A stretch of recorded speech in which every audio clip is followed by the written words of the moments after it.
Hello everyone, welcome back to my channel. So in today's video we're going to be learning how to cut this beautiful simple backless gown. So if it's something you would love to learn, please keep on watching, like, share, subscribe and give this video a thumbs up. And if you're new on my channel, please do wait to hit on the subscribe button. Subscription is totally free. So without further ado, let's jump right into the main video. So we are going to cut directly on our fabric. We're not going to use pattern paper for this. The next thing is to get our basic measurement. So from the shoulder to our bust point, which I've marked, from my shoulder to my underbust is 13, from my shoulder to my waist is 15, and from my shoulder to the length of the gown I'll be working with, I'll go ahead and extend all these lines across.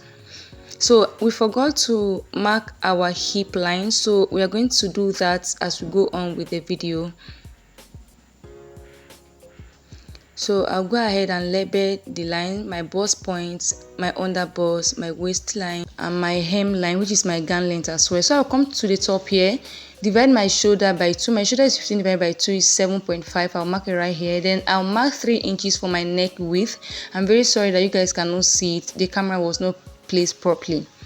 Then I'll come to this shoulder point here, come down by 1 inch for my shoulder slope. Then I'll connect it into the neck width like so. Then I'll come down to mark my neck depth of 3 inches. Then I'll use my curve rule to connect from the neck width all the way to these 3 inches we just marked. And the next thing is to get our arm length. And how to get your arm length: you divide your bust by 6, then add 1.5 inches to the measurement. So I'll mark what I have on the shoulder line here to get a straight line at this point too. So I'll go ahead and connect this from the shoulder slope all the way to this point, and then I'll mark it across. I'll extend the line across as well. So this now become our chest line. So I'll come to this line here, divide it by 2 to get the midpoint. Then at that point I'm going to go in by half an inch. Then I'll come to the chest line, divide my bust circumference by 4, then mark it there. Then I'll connect from the shoulder slope all the way to the half inch and all the way to the chest line with my curve rule. So we now have our armhole. The next thing is to impute our body measurement. My underbust divided by 4, I'm going to mark it on the underbust. My waist divided by 4, I'm mark it on the waistline. Then I'll come down from the waist by 9 inches to get my hip line, like I said earlier. If you are a short person, if you are sewing for a short person, you can actually use 8. And if you are sewing for a tall person, you can use 9. Then I'll divide my hip circumference by 4. I'll mark it on the hip line. What I have on the hip, I'll bring it down to the hemline. Then I'm going to connect all these points together.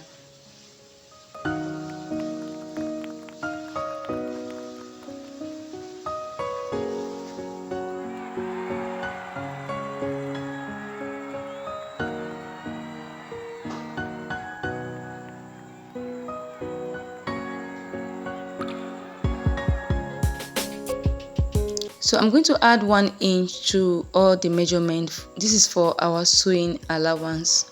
So make sure to add your sewing allowance. Then on the hip, I'm going to add like 4 inches on the hip line because it's not a fitted gown, and I'm going to add the 4 inches on the hemline as well. The reason why we added that 4 inches on the hip and on the hemline is because the gown is not a fitted gown. It's not a pencil gown. You can see the gown is very free from the hip down.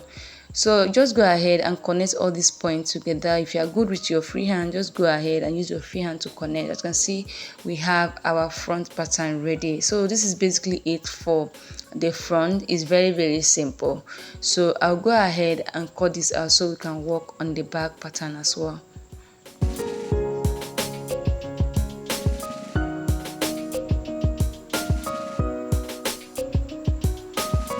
So we are going to go ahead and work on the back pattern. I've already gone ahead to rule all the necessary lines we need on the back pattern. We have our zipper allowance of 1 inch there. I'm going to divide my shoulder by 2 just the way we did in front, and then come down by 1 inch for our shoulder slope. Then mark my neck width of 3 inches. The neck width is the same as the front. Then I'll connect the shoulder slope into the neck width like so. From there I'll come down to mark my arm length. make sure you get your shoulder measurement at this point to get a straight line. I'll go ahead and connect all these points together. We are basically repeating what we did in the front pattern. Then I'll go ahead and extend this line across. Then I'll come to this line here to get the midpoint. Then at that point I'll come in by half an inch, then divide my bust circumference on the chest line. Then I'll connect all these points together.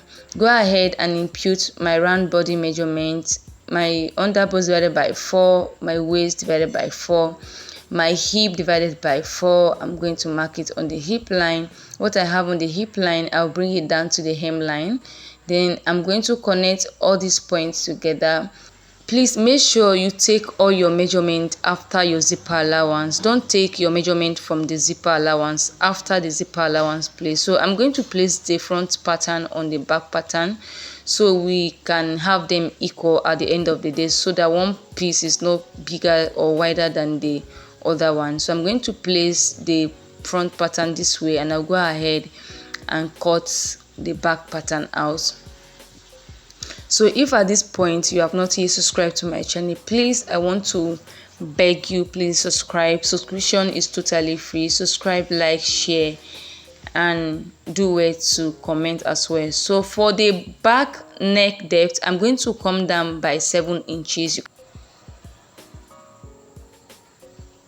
Then at that point you go in by 3.5 inches. Then you connect your neck like a square like this. So for your neck depth for the back, you can decide to use more than 7 inches. You can use 12, you can use 11, you can use 10 inches. It depends on how deep you want it.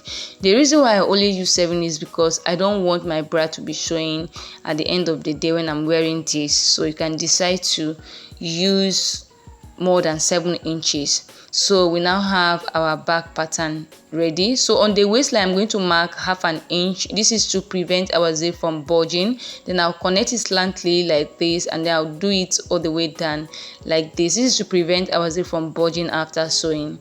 So I'll go ahead and cut it out. So this is basically it for the back pattern. It's very simple. It's a very simple tutorial, like I said earlier. So I'm going to notch the zipper allowance so that I know where my zipper allowance is when I'm sewing. So this is basically it for it. You can go ahead at this point and sew. I'm going to use lining to turn my own because this gown is not going to have sleeves. So I'll use lining. I'm going to cut lining and use lining to sew to turn everything. So we've come to the end of this tutorial. This is basically it for it. Just go ahead and sew. If you want to use lining, if you want to cut facing, just to turn the armhole and the neck, is all the same. Thank you for staying tuned.